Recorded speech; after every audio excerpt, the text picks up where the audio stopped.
Hello and good evening. Thank you for tuning in to this lovely webinar, Turning Unstructured Text into Knowledge Graph for ESG News using LLMs.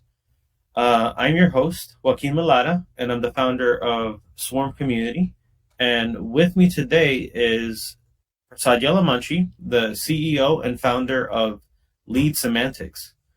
Prasad, it's always a pleasure to see you. I saw you this morning, but it's always a pleasure to see you. How are you doing?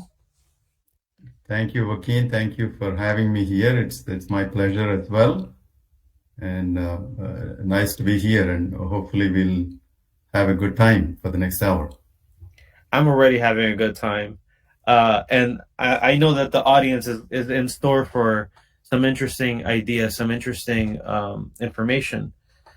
So, is there anything you'd like to tell us a little bit about your background? I think your academic background is in computational linguistics. And the last 20 years, you've been working in knowledge-based systems. Do you want to expand on that a little bit? Yeah, so I will start by correcting what you said about computational linguistics.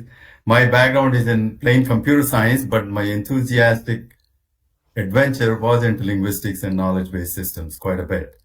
And you were right that I have had multiple decades of experience in doing these knowledge-based systems and language-based solutions, information extraction to those kinds of stuff.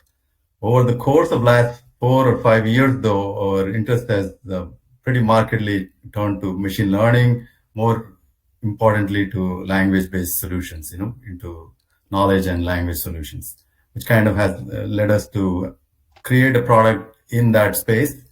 And you would go with the name of our company has something to do with semantics and knowledge and so on.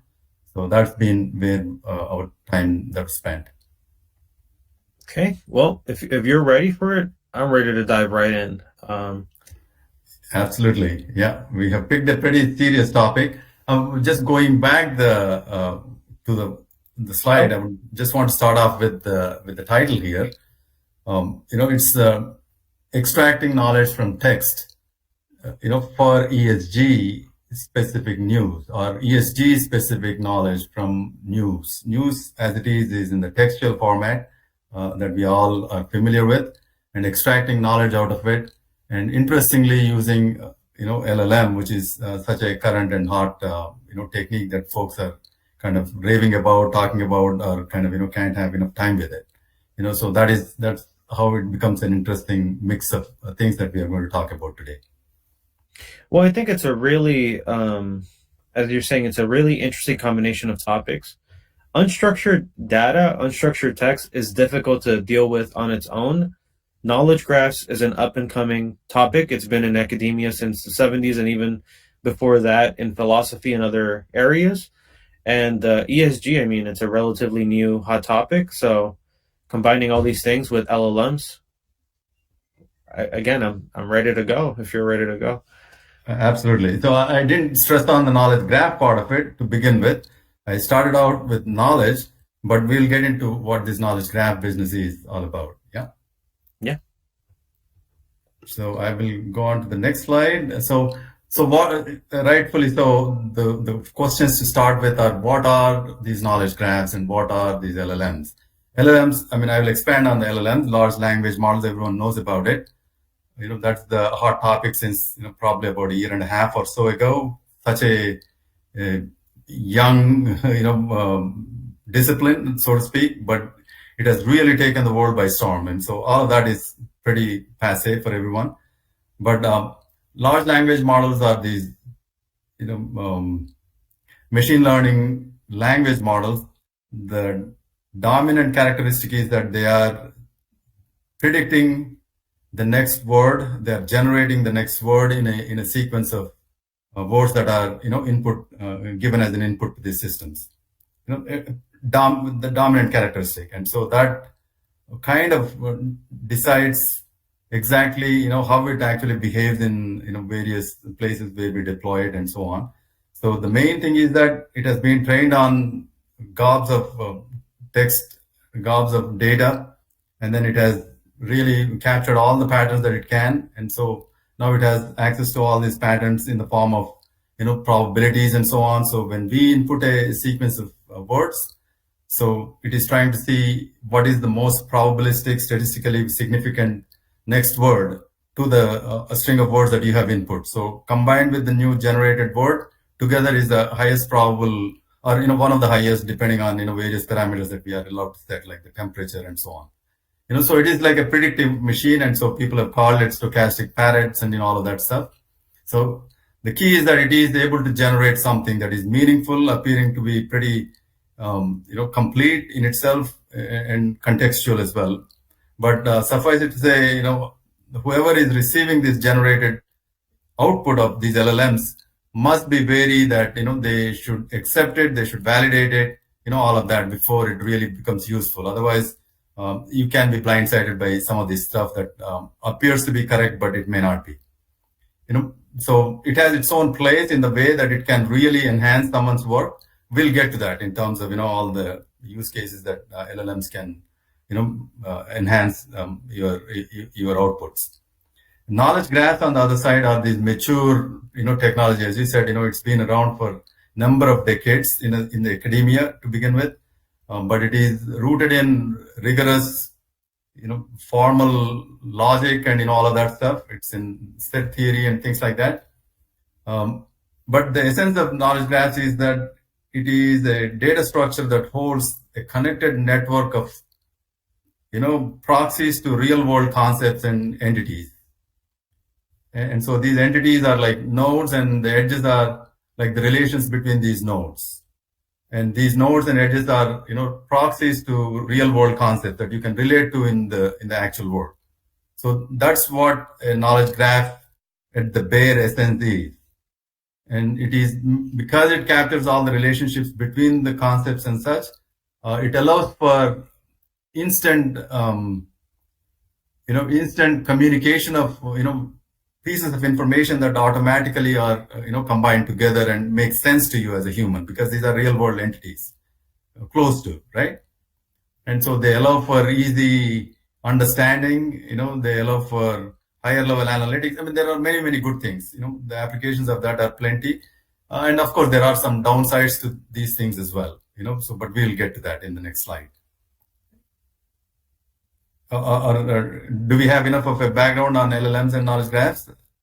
Yeah, I think you covered it. Knowledge graphs are a way to extrapolate knowledge in a graph data structure, and then large language models are a soup of words and ideas that are kind of weighed by a statistical model, and whenever you engage with it, it retrieves what is the most likely kind of response that you're expecting to see from a regular natural language exchange, a dialogue. I think we're good. Yeah.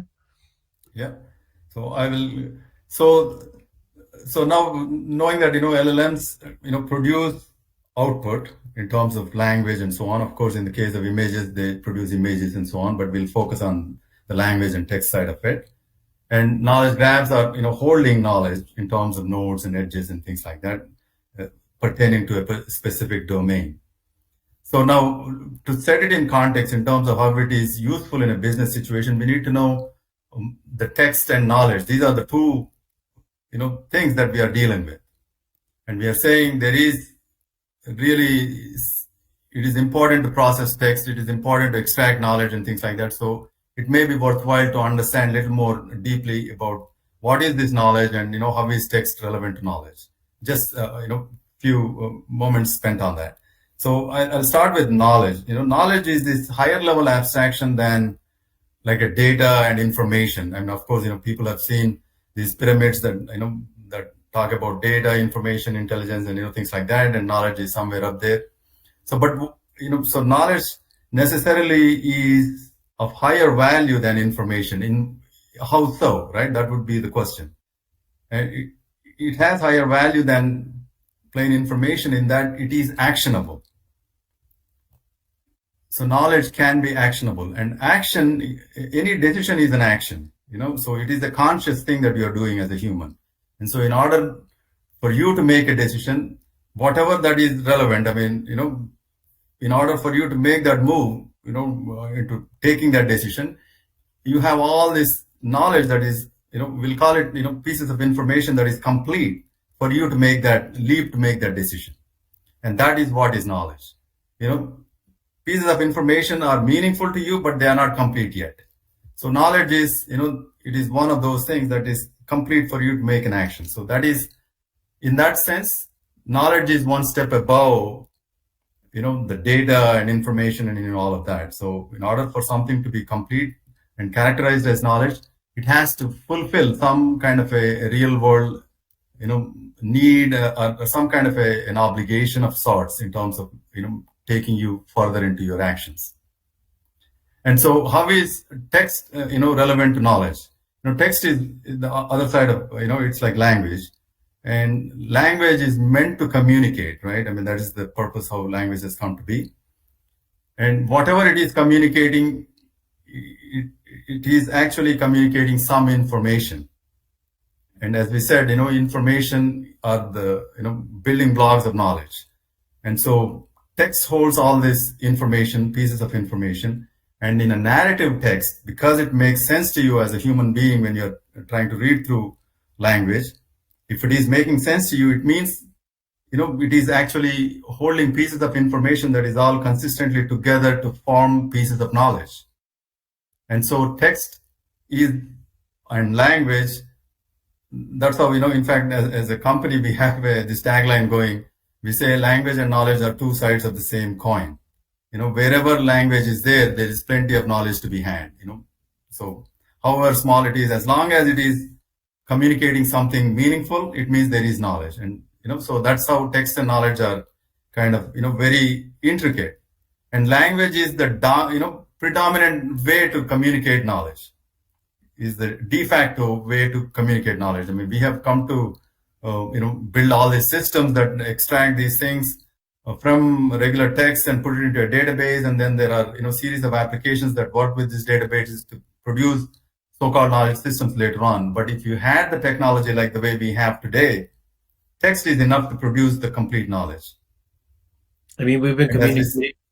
Sorry, we've been communicating with symbols since the time of since we were hunting mammoths. I mean, we were painting drawings on caves and things like that, and that's evolved into some sort of alphabet system, and that alphabet system has evolved into words. So words are the reservoirs of information, and information collectively makes knowledge, and knowledge can be transmitted in a message. That message can be encoded through verbal signals or text. Yeah, absolutely. Yeah, and knowledge has this other side of it. Before you kind of tag it as knowledge, there is some level of a community acceptance that, we want to characterize this to be knowledge. And so that negotiated, mediated versions of, pieces of information is knowledge that way. Let's talk about knowledge and knowledge graphs in the context of a business use case.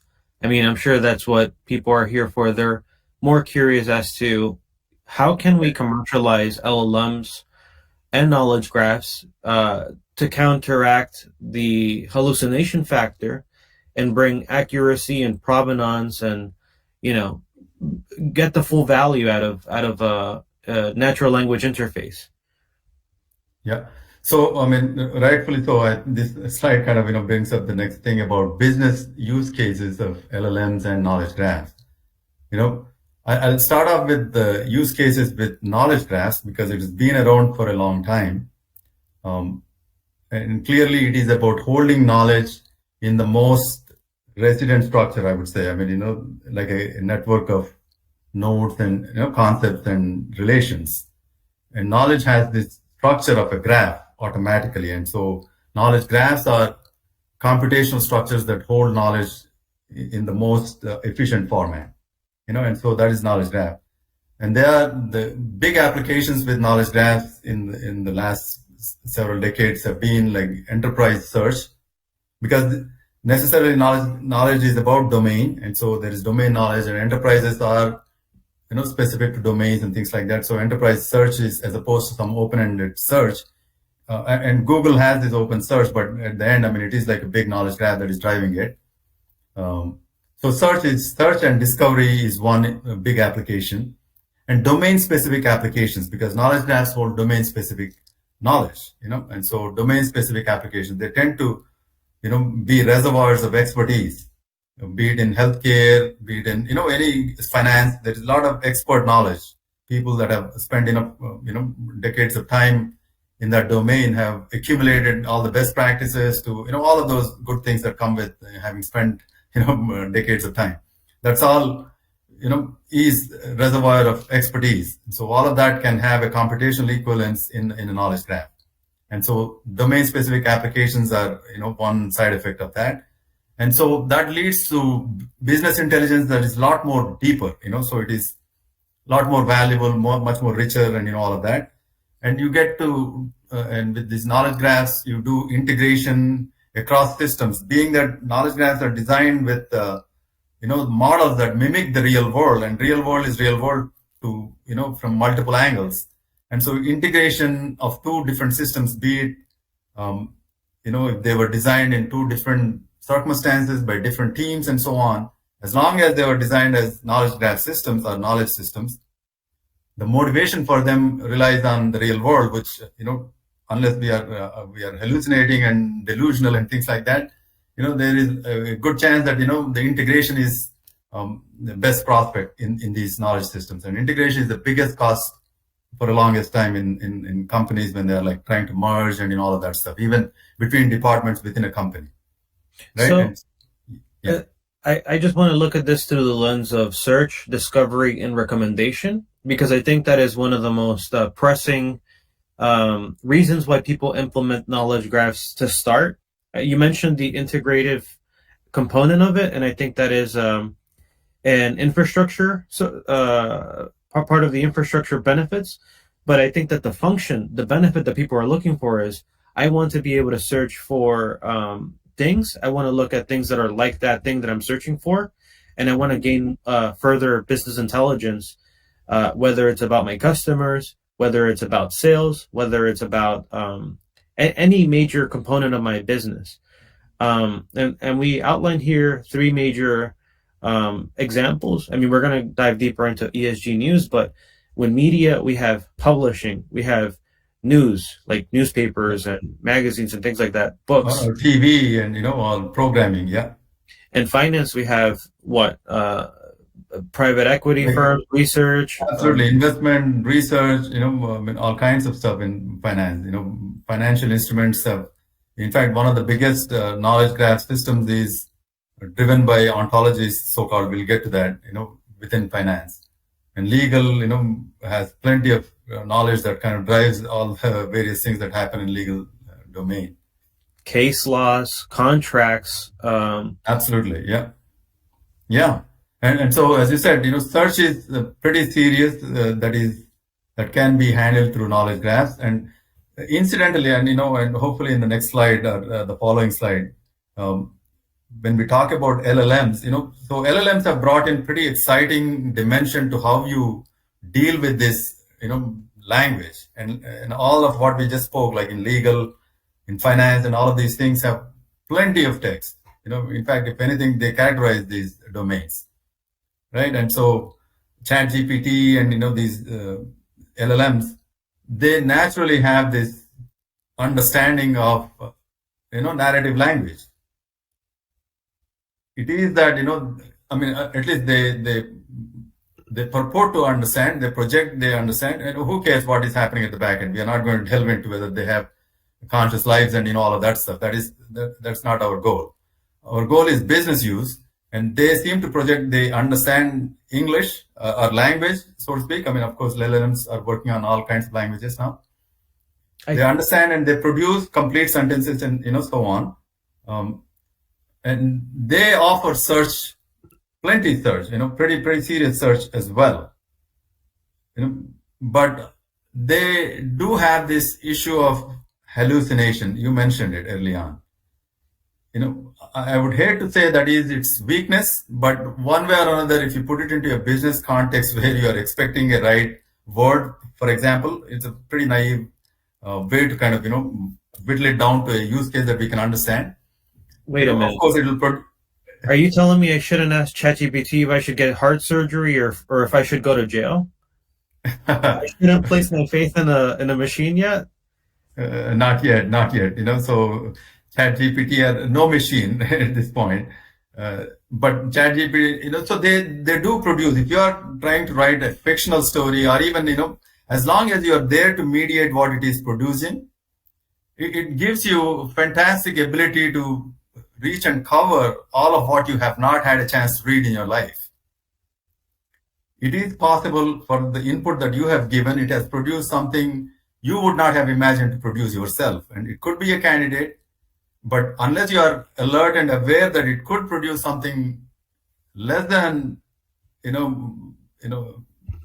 correct, you could be blindsided. It could be a surprise. And that is what we are calling it as hallucination. But the other side, I would call it as, the creative, assistant. That's how you should see it. Well, for one thing, it doesn't show its work, right? It doesn't tell you where it got the information from. It doesn't cite the sources. It doesn't tell you who wrote it, when it wrote it, what bias it has. It just kind of blends together the soup of words and serves it up to you and says, this is kind of what you were looking for, right? Right. Yeah, absolutely. All of that may be true. But again, we are looking at least what I'm trying to kind of, draw a line here is, what is its use? What is its intended use? If we were to really put it into that kind of a use case, how best can we, use it with other systems that you may have at hand to produce some kind of a, bigger than, usual output, for example. The biggest positive, and which is what it is intended, its architecture is that it is creatively producing. You can call, there is no algorithm doesn't say, oh, I'm going to creatively produce something. All it is predicting something out of all the possibilities that it has seen, right? So it turns out to us, all of the experience that is manifested in the language out there in the world has been used to train these models, and it is in turn, powering up your prediction of the next word for the sequence of input words that you have given, and then and that word that it has produced has now become the input, and so it produces the next one and next one and next one and so on, right? So that is the process, roughly. So you're saying LLMs are not hallucinogenic; they're just creative. But if you see, yeah. What about the weaknesses of knowledge graphs? What are so the biggest thing about knowledge graphs from a business standpoint, again, because they are curated, there are human curated structures. So the deficiencies are directly reflection of the people that are building it, right? And it is material. The biggest drawback of a knowledge graph is that it's expensive. It's expensive because you would need, so-called the prior ontology, so to speak, the schema of, how we want to organize the domain-specific information, knowledge, the same word to use. So you need proper skills, like ontology skills, the engineering skills to put it all together. So that is a drawback. Of course, then you compare with like a ChatGPT and, things like that from a user standpoint. To put something together is expensive. And then the lack of skills and, all of that will also kind of, make it a little bit difficult. And the domain expertise, that's the other thing, because the subject matter is, central to how you build knowledge, right? And so, again, domain experts are not as many as, typical IT professionals. So those are the dominant drawbacks there. So, yeah, go ahead. So you're telling me that we have LLMs being a creative and enthusiastic kid that just keeps spouting out nonsense? That sounds about right, because it overheard what the adults were talking about, and then you have a slow but precise knowledge graph. How do they complement each other, child and grandparent? Right. So before we get to this, there was one thing, where are LLMs really productively helping the business, right? For example, if you take Microsoft's Copilot. So Copilot is, of course, behind that is like GPT-4 and, whatever, this generative AI. So this, interface is producing output in the context of a human. A person is kind of working with Word document, trying to write something, it is giving you suggestions. So the context is very well set, and there is a user that is the arbitrating, the outputs of generative AI. before they accept and, move on. Much like in your Gmail and email, as it is giving you predictions and things like that, right? Same thing, you extrapolate that to, Microsoft spreadsheet, to PowerPoint. I mean, that is now you're seeing everywhere. Wherever there is a human, if generative AI is producing something there, that is ideal, wonderful, because now it has the potential to keep a longer memory, and it's seeing what all you have done, and it knows all the possible different things, and it is probably picking something up which is more than likely the correct thing. And if in case goes wrong, you are there to correct it. And so rightfully so, and there is this disclaimer by all these companies that say finally you are the arbiter of what you accept, so that's where it is. And that's wonderful, so creatively, if you're trying to do some marketing product, descriptions and, things like that, if you're short of words and things like that, of course, it's the best, assistant that is there with you. And there are a lot of wrapper cases, you put wrappers around it for a specific domain and things like that. That's where most of, real world applications are coming up right now. But now that we have covered the applications of knowledge graphs and LLMs, and both have weaknesses, as we said, if you see it as such, LLMs have this hallucination, so you cannot just strictly turn away and, take its output and put it into some kind of a system, that automatically processes it. You don't want to do that. Not yet. Right. And so with knowledge graphs, of course, there is a whole ramp up that is expensive and things like that, but it is something very dependable. It can be put into a workflow. It is domain specific and all of that. So is there a way to club these two things together? Can they really play together? And this is where the real exciting new proposition is. And in fact, I think knowledge graphs have been around, as you have mentioned, and, we have touched upon early on, have been around for last 3-4 decades. Even in my career, last 2 decades and more, I have been hearing about knowledge systems and knowledge graphs in the last 10 years, for sure. So they have been around, they have proved themselves, they're mature, but as I said, the weaknesses are pretty strong on the cost and, those kinds of basis in a business situation. Now, LLMs are, they are completely, almost they produce outputs into different circumstances and things like that. Is there a way LLMs and knowledge graphs, if they put together, can they really add to each of their strengths and maybe cover up for the weaknesses? And that is the use case that is extremely exciting. For example, and this may be in the next slide, maybe, but knowledge graphs, see, you put together all this knowledge in the knowledge graph to do or service some applications or develop some applications. Search is one of those things that you mentioned, right? And plus, querying this knowledge graph to produce some kind of data that, feeds into some sort of an application, things like that. LLMs are on the other side, they are like natural language interfaces. You input, you talk to them in natural language, they produce output in natural language. That is their resident, default way to interact. If you can club these two things together, knowledge graphs have this, up until now, interaction with knowledge graphs is pretty, very, esoteric. I mean, the query languages are kind of, like graph query languages or, Sparkle, which is like another semantic query language, or APIs and, programmatic this and that. And so you really require some kind of a depth in IT and so on to deal with these things.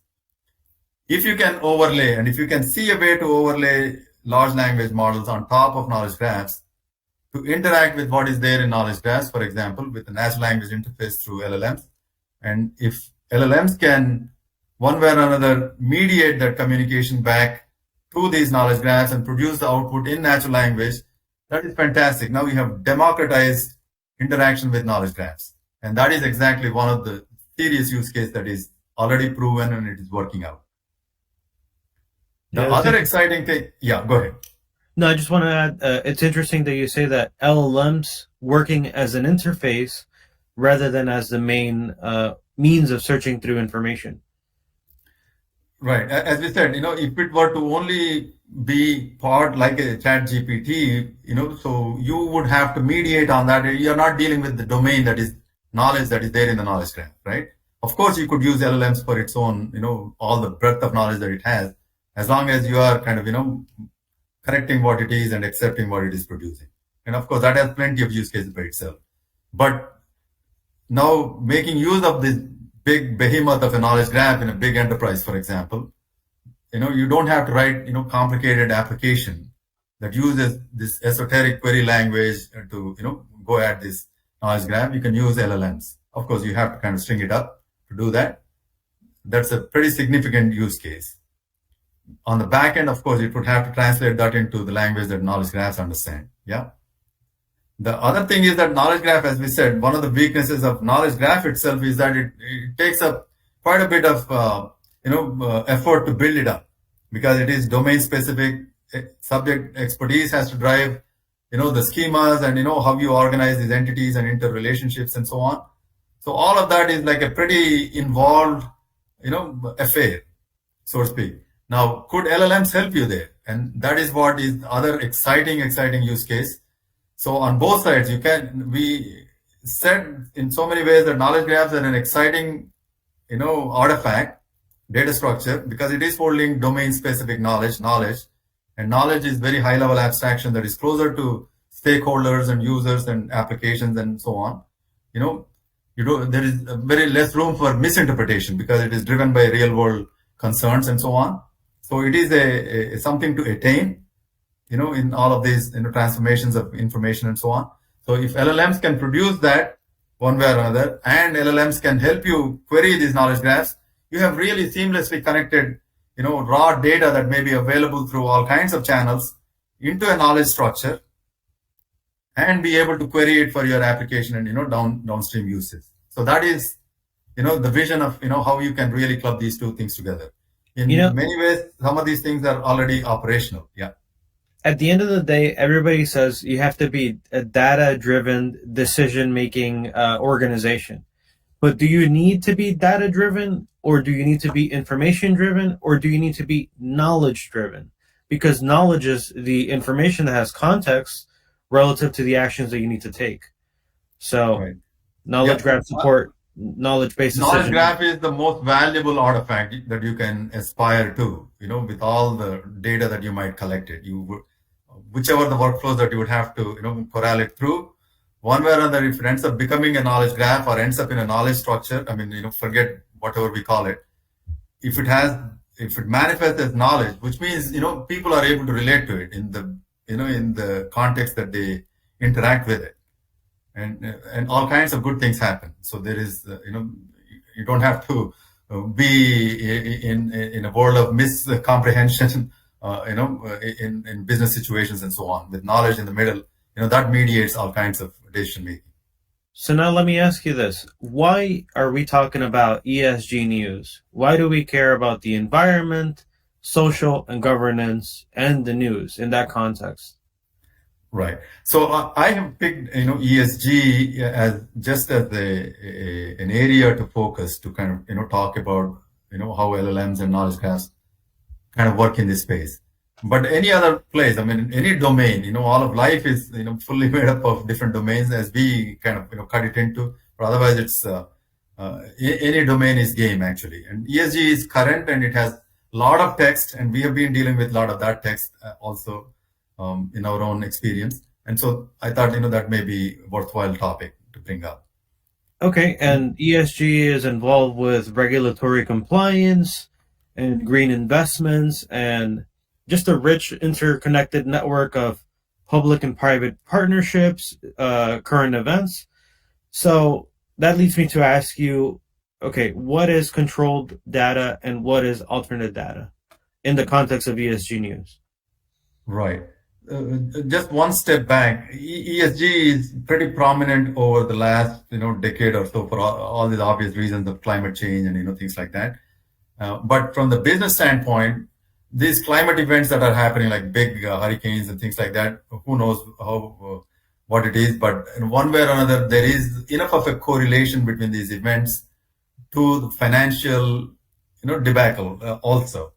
Enough of it that businesses have taken interest, and one way or another there's a lot of public interest as well, and so it's only natural that folks want to track them and so on. So if you just look at it from an investment and finance standpoint, there is a huge interest, at least till last year we have seen that. There may be ups and downs here and there, but in general, that is the trend. A lot of investment houses and ETFs, so-called funds and so on, they take funds and they deploy them in these target companies that have some kind of climate goals that they are targeting. So that is the general environment that we are looking at. And so in that context, when you want to, or a fund is interested in investing in some company with a goal to deploy it in a manner that kind of either reduces use of fossil fuels or things like that, some kind of a climate goal, they want to evaluate. And the only access to data that gives them that possibility of evaluation is two kinds. One is the data published by the company itself. So for all the requirements for regulatory compliances and things like that, through those submissions to SEC and things like that, if it's a public company, that information is disclosed by the company itself. And so it is very controlled by the company itself. That is the word, from that angle. So as an outsider, if I'm a fund and I'm trying to look at and evaluate this company, I'm only having to go by what they are claiming and what they are, disclosing. There is no third party oversight and things like that. Of course, regulations have come in and there is all of that. But there is a term called greenwashing, where, the company itself is kind of, saying they are reducing carbon emissions by so much and this and that, whereas there is no real way to, evaluate and come to a proper conclusion on it. And so the alternate way, and so hence the alternate data, this is the outside in view about the companies, right? Outside in view, which is like news, for example. The companies don't control what gets published in the news, right? It is like a media house that is publishing this news, and maybe it is talking about a company in question, maybe their manufacturing plant, maybe their supply chains, maybe there is some disruption that is happening in this world.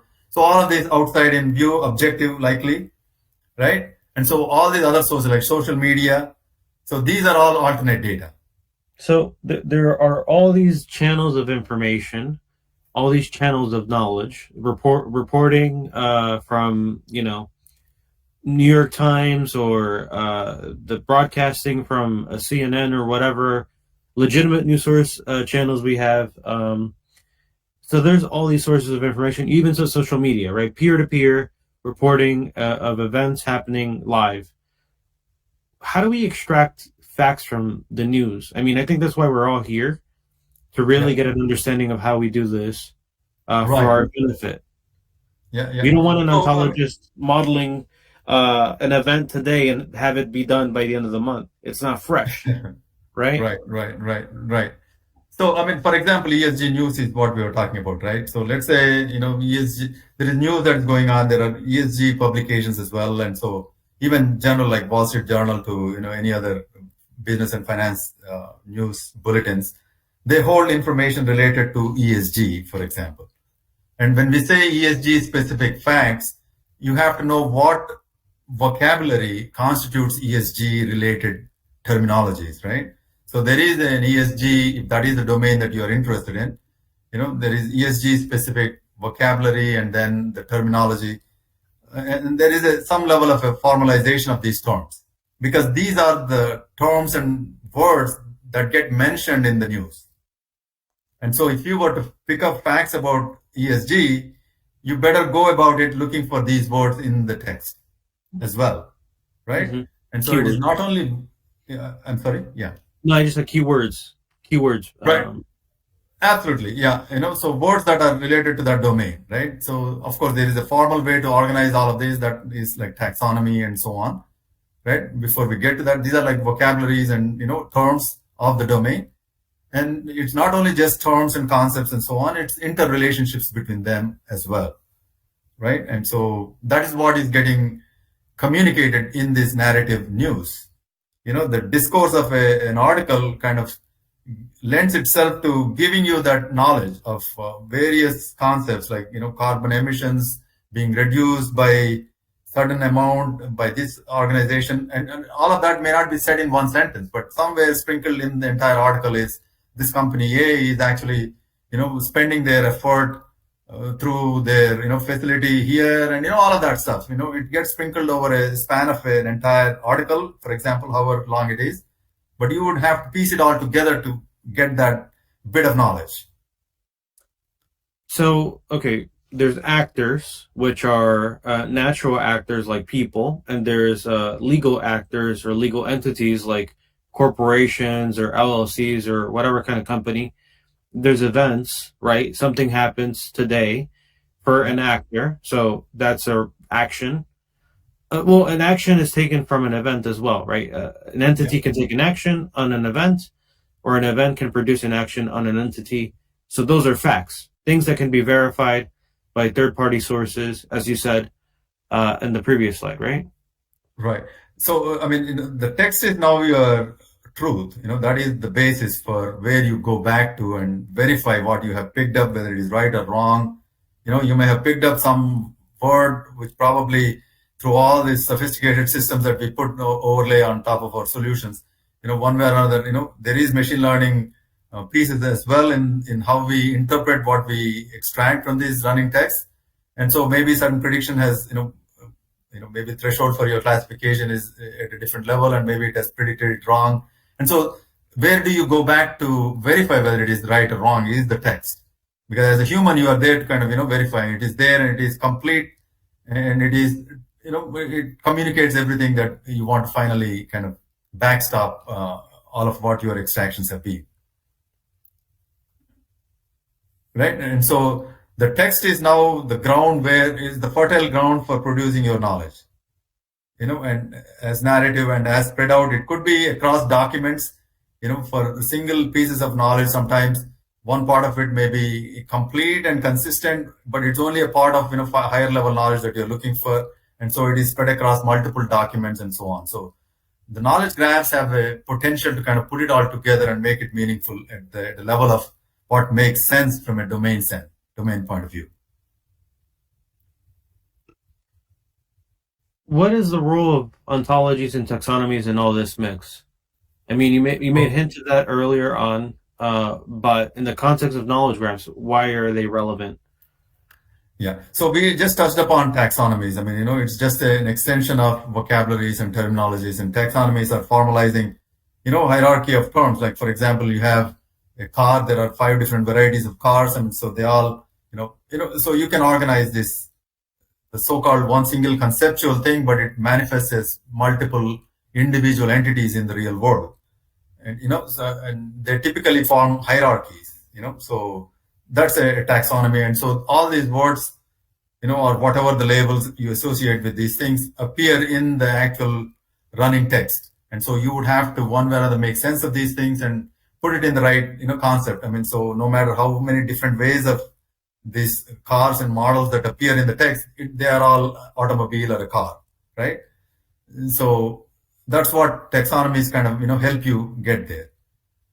Whereas ontologies is the next level concept that uses taxonomies, but it imposes this other real world constraint of interrelationships between these concepts. So there is, any real world, we kept on talking about knowledge graphs being, connected nodes and entities and all of that with a real world, extension, so to speak. They are extension of the real world.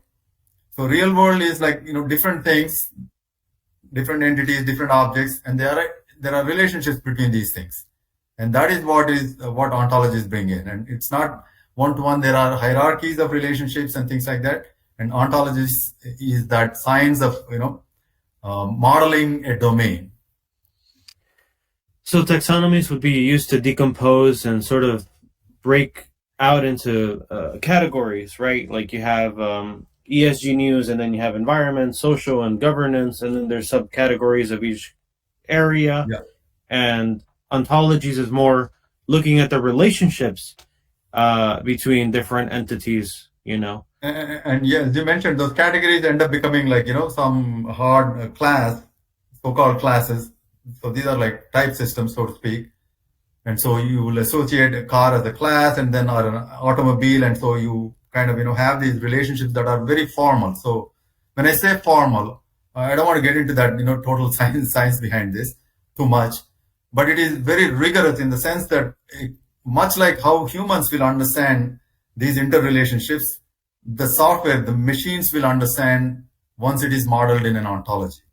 And so what that, in another way, what it is telling us is that it is able to really make sense. If something is missing, for example, it can, reason out and, produce that. I think we're getting close on time here, but, why do I want to use this computational mumbo jumbo? Why don't I just read 10,000 newspapers and tell you what I read from them in a report when I get to it? Yeah. So for one thing, 10,000 newspapers you could not humanly read and make practical sense in a practical time frame. So you would need some level of automation support, automated way to kind of get at it. Provided there is important knowledge to be gained from these 10,000 articles, right? And so, for example, as you rightly put in this slide here on the right hand side, that article is an article from a pretty reputable technology magazine. It's, I think, MIT Review. And it is talking about solid state batteries being invented by a company. And these solid state batteries are replacing liquid batteries in electric vehicles, with this invention. And liquid batteries have some downside to it. For example, one is that, there are safety hazards associated with liquids, more than like solids. And then, of course, range is another important constraint. And so the solid state batteries of the new invention is solving these two aspects. And so this is what is being discussed in this, article in a very reputable magazine, in a narrative, language article. And another interesting thing is that Volkswagen has already picked up on the invention, and they have already announced that they will put it into production, sometime, few years after they have this article has come out. Now, if some analyst has read this document, they have all the information they need to make a decision on if be it due diligence on the company, be it, at least it's a complete whole piece of knowledge that someone can attach some decisions to it. Whereas, if you want to automate this process, without these language technologies and, these knowledge graphs and LLMs and things like that are handy and available now, it would have to, go through normal routine information extraction processes and then they end up in some relational database of some sort. And so there is a huge time lag, and then it is between multiple people. And so there is lack of fidelity in the final output that comes up. And then there is a lack of, there is a disconnection between the original source and, the final information the analyst gets after few weeks. Whereas if this documents were to get processed through some kind of sophisticated pipeline we are talking about, and automatically all these, highlighted in different color, those entities and so-called relationships, the entire knowledge is in place in terms of a graph structure that can get into a knowledge graph. And, if you are able to query it through natural language and get an answer saying that this quantum escape is the company to invest in because, they have come up with an excellent invention in this time and some major companies, actually putting their weight behind it. Such is the prospect. If you directly go to the source, where the source knowledge oftentimes is coming in language. And that is the prospect that you're talking about when you merge knowledge graphs and, large language models. So I'll be able to grab that 10,000 stack of newspapers, look through each newspaper programmatically, and siphon out every chunk, every passage that makes a mention of solid state batteries and any entities that are tied to that? You can string up a query through, again, mediated through a large language model. And of course, you will string up some prompts in the middle that will actually, dissolve that or, one way or another, map it back to the ontology of the knowledge graph that you have at the back end. How's this different from GPT? I mean, it's just going to give me another smoothie of words. Because it is now guided by what is found in the knowledge graph, which we said is curated. Right. Okay. And so, when we look for these organizations and, interrelationships between these organizations or, money and whatever the different concepts, it's all rooted in the knowledge graph. And so you are kind of, reducing the scope, and it vastly reduced. And of course, now these large language models, given highly constrained, situation, they produce, reasonable answers that you can depend on. Will I be able to retrieve the exact newspapers that make reference to the solid states, so I could do further research if I need to? Absolutely. Not only does it bring you the actual paragraphs and things like that, it'll actually get you all these highlighted elements like 2022 as the time, or 2025, the amounts, and all of those things as well, with the mix of other language models. So you can combine all the facilities that we have garnered expertise so far, put it all together in this final wrap up to produce the final answer as an analyst, for you to kind of make a decision and be confident that this decision is rooted in some underlying raw truth, which oftentimes is coming from text. Yeah. So let's open up the room for discussion. I mean, I was eagerly awaiting for somebody to poke holes or ask questions, but we're open for business. So if you have any questions around the material we've covered so far, we invite a healthy discourse. Feel free to comment, and we'll get right on your questions. But Prasad, in the meantime, do you want to just illustrate a little bit on what's going on in this slide here? Yeah. So this slide is pretty much talking about that intermediate system that uses LLMs and semantic technology, which is the technology behind knowledge graphs. Right? When you club them together, you can feed in narrative text, long form text like textbooks and so on, to all the way the shortest things like tweets and things like that. You can feed all of them and extract meaningful information pertaining. When we say meaningful and knowledge, I mean, it is pertaining to a domain or a knowledge specific. So there is an ontology driver at the back end, and so what gets extracted automatically converts into a knowledge graph, a fact graph, so to speak, driven by an ontology. It can easily be through multiple steps can be integrated or populate an enterprise knowledge graph, which is like a holy grail in an enterprise, as we said earlier on. Now you said, text might be one place, but what if I want to do like a website that has de facto standards? Like what if I want to go look at a source of factual knowledge? I mean, it could be a website, like maybe federal guidelines on how to build a thing, or ISO standards for this thing, so long as I have the license for it, right? I mean, I'm not advocating for stealing IP, but if it's publicly available, or if you have a license to consume it, can I turn that into a knowledge graph? As long as you have the license for it, absolutely. I mean, there's a lot of public sources actually, and knowledge graph technology has been around so much, and majority of the time it was Department of Defense and the government, departments have used it for publishing their data using the standard so-called RDF, and so on. And so those kind of resources are available in plenty. There are many ontologies for different domains that are public in the public space, as well as as you rightly said, standards and things like that are there. You can, if it is accessible and you have the license for it, I mean, that is a nice fodder for these kinds of systems to turn them into knowledge graphs, so you can build different applications that are much more rigorous and dependable. There's something that's bugging me here that we didn't cover, I think, closely enough. Okay, so it seems all fine and dandy, and I'm in daydream mode right now that I can take any text and create a knowledge graph. But we did discuss that there's a heavy investment of data modeling and ontology building. So how does that work? Because it's not going to come from the air, right? Right, absolutely. So that is one of those things. In the past, creating an ontology and all of that would have taken literally a real expert sitting there doing all of that. Even now, you need an expert to validate what you produce, but there are automated mechanisms. For example, as I said, ontology itself is knowledge, and you can build that knowledge based on sample documents of a domain. The ontology is made up of the concepts that are there in that domain. If they are reflected in the documents, let's say sample documents, all that concepts that are actually going to be part of your ontology will be discussed in the documents. And so you are able to pick those things up. Of course, there are various techniques, and you won't get the final, highly, curated ontology on the first go, but you would get all the concepts, all the relationships that are possible between these concepts.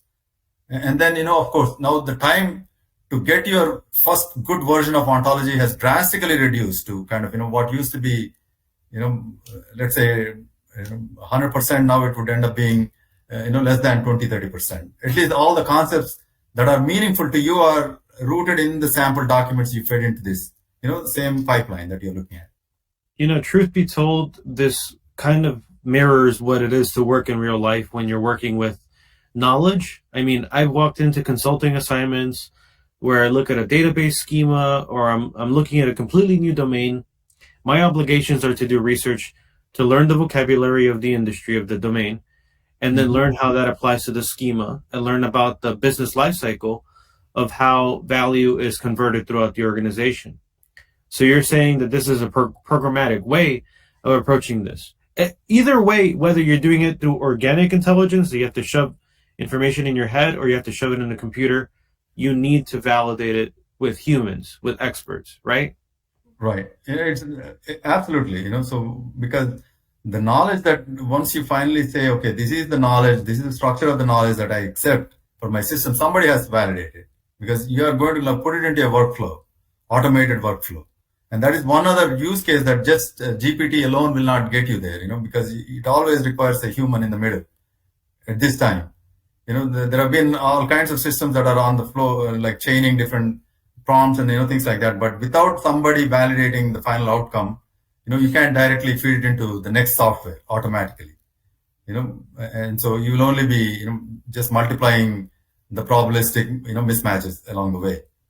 Whereas if there is an ontology driven, because ontology itself has taken all that effort of, being curated and so on. And so if ontology will be playing the role of a human. And so it has a potential to automatically put together workflows using LLMs to kind of, fill different pieces of, work along the way, which is exactly how, building knowledge graphs makes a lot more, becomes easier with LLMs. All right. Well, isn't it cheaper to hire somebody like me, a consultant, to walk in, do the work, and walk out? It will be, so the net output is highly valuable anyway, right? And so if you are able to handle this kind of pipelines and things like that, of course, you're doing it much faster, but the value that you're generating is, you're not, in no way you're discounting the value. The value produced is value produced with knowledge. So you're producing a knowledge asset that can be reused and extended. Yes, absolutely. And, that is, knowledge is like, it has its own, unless the business use cases move elsewhere, right? I mean, of course, hopefully the knowledge that you're producing is relevant for the business and a particular business use case. And in this case, you are doing it much faster and cheaper and so on. Yeah. Okay.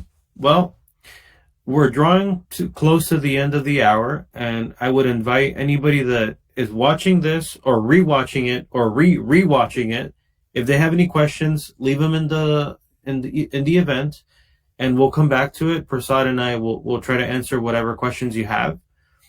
But I'll end the conversation with who should reach out to you, what should they reach out to you for, and and anything around that you want to just address. Yeah, I mean, so we have talked about these knowledge systems and LLMs and coming together to solve a unique problem of creating knowledge graphs in the first place a lot more easily, and then being able to query a knowledge graph a lot more easily. And it is, when I say a lot more easily, it's a step up from even the latest techniques like, RAG techniques along with LLM, like retrieval augmented generation. Knowledge graph creation itself uses RAG, but then knowledge graph being used as a search mediator, gives you these pretty dependable final search results. And in that sense, it's a step up to, anything that's out there. But we are literally using what has been around in a mature fashion for all along. And so, anybody that is curious to explore these things with us, they can certainly reach out to us at the, email address that is given, and, my LinkedIn profile is here. Reach out to Joaquin as well. So thank you for joining us for this interesting conversation. Yeah, thank you everybody for joining us. And again, if you have any questions, comments, concerns, we're happy to have a public discussion, or if you'd like to have a private discussion, as Prasad mentioned earlier, feel free to reach out. We're more than happy to talk. So have a good night. Good night. Thank you.